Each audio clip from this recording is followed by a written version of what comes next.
Last year Wilson sent me the D7 driver and I was really impressed with it. You might have seen the review video. If you've not, I'll leave that in the description of this video. This year Wilson have sent me the LP driver, the Launchpad driver, and I'm really excited to see how this performs. Is it going to be as good as the D7?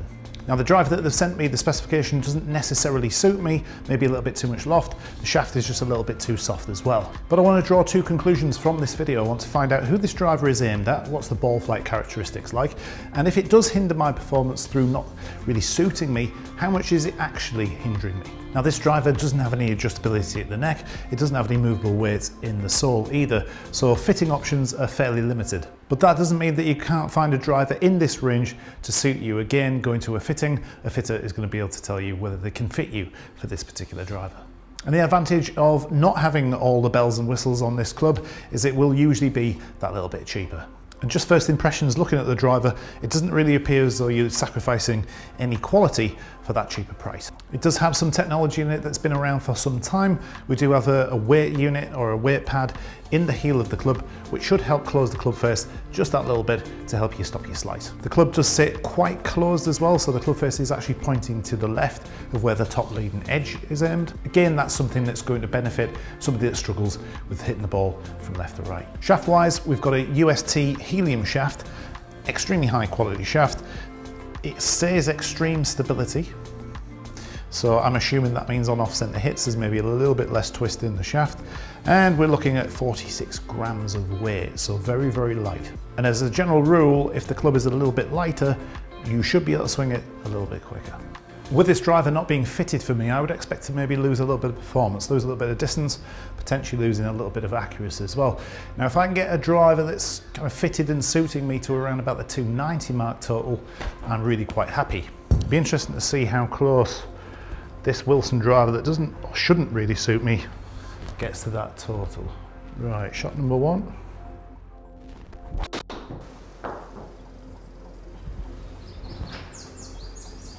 Definitely drawing. And that's pretty long. Funny enough, total there 290 on the dot.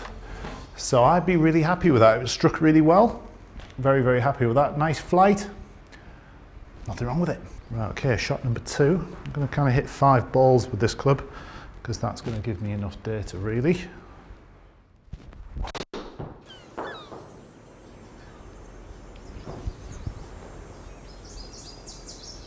.285 total on this one.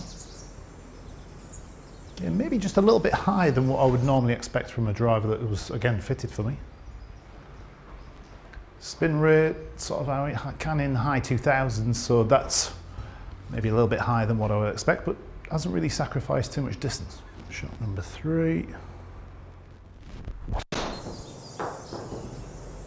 bit of an overdraw.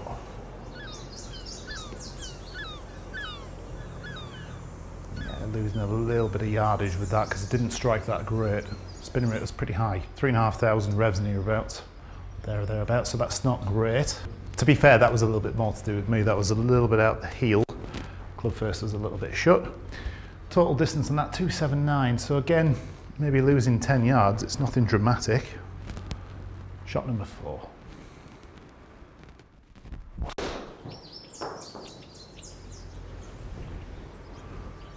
Again, as you can see, this driver definitely wants to move the ball from right to left. Now that is my natural shape, but it's usually not that much.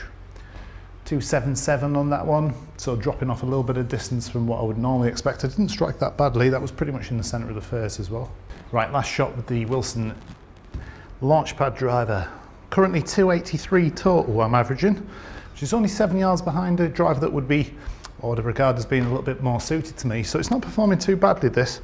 Let's see if we can get that a little bit closer to the 290. Bit heely, but not too bad. Whoa, bounce off the path. That's going to add a few more yards in the simulator. There's 2 different yardages going on here, by the way. There's the yardage on the actual simulator, and then there's a yardage coming from the flight scope. The yardage from the flight scope is just pure raw data, flat ground, no wind, no elevation changes. And that went 291, so that's going to bump that total up a little bit. So that was actually really quite interesting. I've got to say that this driver isn't really going to be suited for somebody like myself who hits the ball with a little bit of a draw anyway, because it's pretty draw bias. As you'll see from the graphic, the ball was moving quite considerably. In fact, the spin axis on average was 22 degrees tilted to the left. So if you're somebody that maybe struggles with moving the ball from left to right excessively, this is definitely a driver that you maybe want to check out and try. The total carry with this driver for me wasn't too bad, 266. I would be expecting somewhere in the region of about 270, maybe 275 at a squeeze. 285 total. Now that's only around about 5 yards behind where I would normally expect a fitted driver to be. And that's probably coming from the spin rate. There's maybe just a little bit too much loft on the driver. The spin therefore is kind of just creeping above the 3,000 mark. I'd expect to be somewhere in and around the 2.3, 2.4 mark. So as you can see, the drivers, if they don't suit you, the differences to performance can be quite subtle. But I'd still recommend going to get fitted. They do different specifications in this driver if you want to check it out. They do different lofts and they do different shaft options as well. So all round, I think this is a good club. I don't like it as much as the modeler that I was sent last year, but there's nothing wrong with it. Again, I would certainly advise anybody who maybe struggles with a slice to maybe go out and give this a try. Thanks for watching the video. Hope you really enjoyed it. If you liked the video, please give it a thumbs up. If you haven't subscribed to the channel yet, please do so. See you all again soon. Take care.